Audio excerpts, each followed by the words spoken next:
আমি মনোনয়নপত্র কাজ শেষ করে বেরোচ্ছি ও মনোনয়নপত্র জমা দিতে দিচ্ছে।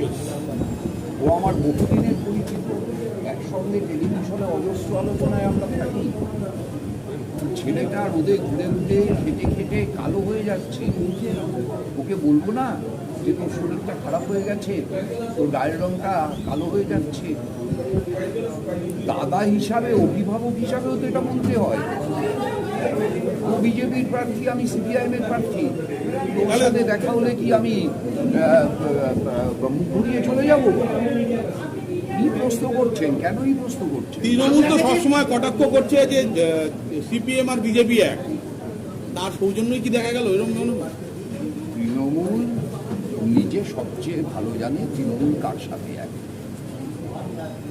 তৃণমূল মালপোয়া খায় না, তৃণমূল কুর্তা পাজামা পাঠায় না। তৃণমূল 98 সালে তৈরি হয়ে বিজেপির সঙ্গে নির্বাচনী জোট করেনি, 99 সালে করেনি।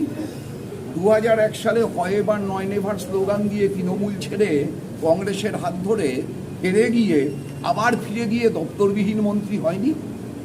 তৃণমূলের নেত্রী বলেনি BJP is my natural alley. এগুলো সব ভুলে যাচ্ছেন।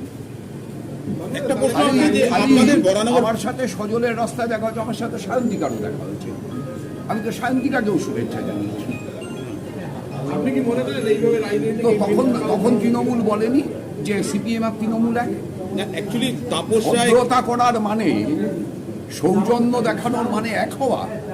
তৃণমূলকে জিজ্ঞেস করুন আপনারা সাংবাদিকরা যে সজলের সঙ্গে হাত মিলিয়েছি বলে যদি সিপিএম আর বিজেপি এক হয়, তাহলে সায়ন্তিকাকে শুভেচ্ছা জানিয়েছি বলে সিপিএম আর তৃণমূল এক হলো।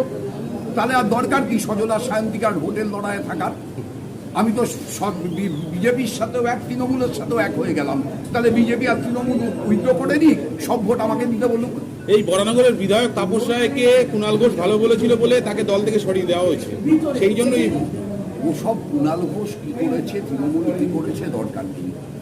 সিপিআইএম এর মতো সৌজন্য বোঝা পার্টি, সিপিআইএম এর মতো ভদ্রতা রক্ষা করা পার্টি ভারতবর্ষে আর একটাও আছে?